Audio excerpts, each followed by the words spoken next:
je pense que c'est important de démystifier un petit peu l'avortement parce qu'on nous impose de se sentir vraiment mal. Je m'appelle Alena, j'ai 21 ans, je suis étudiante et je fais du contenu sur internet et aujourd'hui je viens vous parler d'avortement. J'ai avorté quand j'avais 16 ans, quand j'étais au lycée, et quand j'ai appris que j'étais enceinte, c'était vraiment énormément de stress parce que j'étais pas du tout en mesure d'accueillir un enfant et j'en avais pas envie. J'ai dû louper les cours, j'ai dû trouver des excuses parce qu'évidemment je voulais pas forcément dire à mes professeurs ah oui je suis absente parce que je dois avorter. Comme c'est encore un sujet qui est plutôt tabou, même si ma mère m'a pas dit ah surtout faut pas le dire, etc. Il y avait ce sous-entendu, ça reste un tabou, il faut pas le dire pour pas que moi je subisse ensuite des violences suite à ça. Comme j'étais dans un petit lycée, les gens l'ont appris, ça s'est su, voilà, les gens ont commencé à en parler et je me suis fait du coup harceler au lycée à cause de ça. Les gens faisaient des blagues dessus tout le temps. On avait un groupe avec toutes les personnes de mon niveau, toutes les personnes de mon âge. Et constamment, il y avait des personnes qui venaient parler d'avortement, qui venaient lancer des débats. Évidemment, j'étais là, j'étais témoin de ces attitudes-là. Et c'était pas juste pour débattre aussi, c'était pour un peu me mettre face à ce que j'avais vécu. Et c'était vraiment super dur pour moi, c'était très humiliant en fait. Les gens donnaient leur avis sur une expérience qu'ils n'avaient pas eue et dont ils n'avaient finalement aucune idée. Je me sentais pas mal en fait d'avorter, je me sentais mal de me mettre dans une situation où je devais le faire en fait, parce que j'avais honte. Il y a beaucoup de personnes qui vont vous dire qu'on n'est pas censé qu'on n'est pas censé être actif sexuellement, que de toute façon j'aurais dû fermer mes cuisses et comme ça j'aurais pas eu à le faire. D'une part cette chose-là, et ensuite parce que j'allais me mettre dans une situation où physiquement j'allais beaucoup souffrir.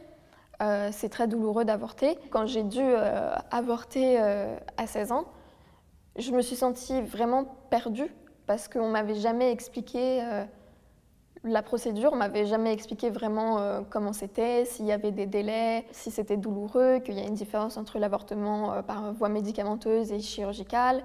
On m'a vraiment lâché un peu dans le vide. Je pense que l'expérience de l'avortement et surtout l'après psychologique, c'est propre à chacun. Chacun gère différemment cet événement-là.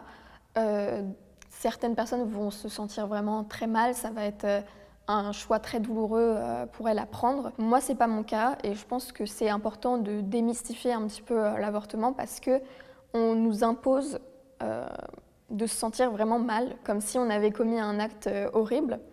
Et moi, à 16 ans, c'est pas du tout ce que j'avais envie de faire en fait. J'étais déjà passée par l'acte d'avorter qui n'était pas agréable.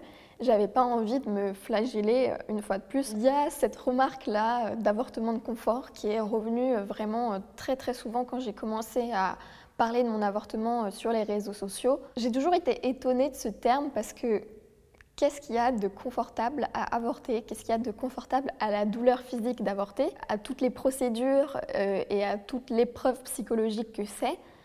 Je ne comprends pas. Est-ce que en fait, l'avortement devrait être réservé aux personnes qui ont vécu quelque chose d'horrible jusqu'au point où elles doivent avorter, comme un viol ou de l'inceste? Non, absolument pas. À chaque fois qu'on parle d'avortement, c'est toujours pour donner des nouvelles horribles et renforcer le tabou au final sur ce sujet-là. J'aimerais bien qu'on en parle normalement. Je pense qu'on ne peut pas ignorer un potentiel retour en arrière, en France aussi, parce qu'on l'a vu ces dernières années, il y a une montée en flèche de l'extrême droite et une normalisation du discours de l'extrême droite. On a revu des termes comme génocide de masse ou avortement de confort pour parler de l'IVG. Et encore une fois, je trouve ça assez grave que rien ne soit fait pour concrètement lutter contre ça et même qu'il y ait une certaine permission parce qu'il y a des politiques du RN qui commencent à couper les fonds au planning familial, qui est quand même un organe qui est très important et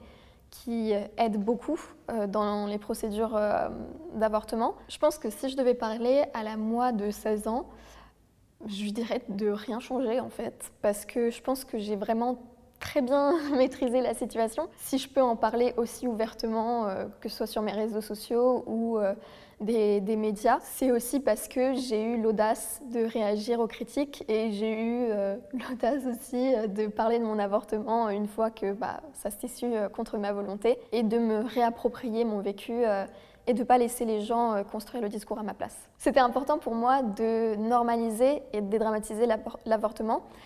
Il faut garder à l'esprit qu'une femme sur 3 va avorter dans sa vie et que c'est quelque chose de très courant au final. Il faut en parler, il faut être clair sur les procédures, il faut être transparent et il faut aussi montrer aux jeunes filles et aux moins jeunes filles qui vont peut-être traverser cette expérience-là que c'est OK, qu'on n'est pas obligé d'être complètement abattu par la suite, qu'on peut bien le vivre au final et que c'est pas un drame.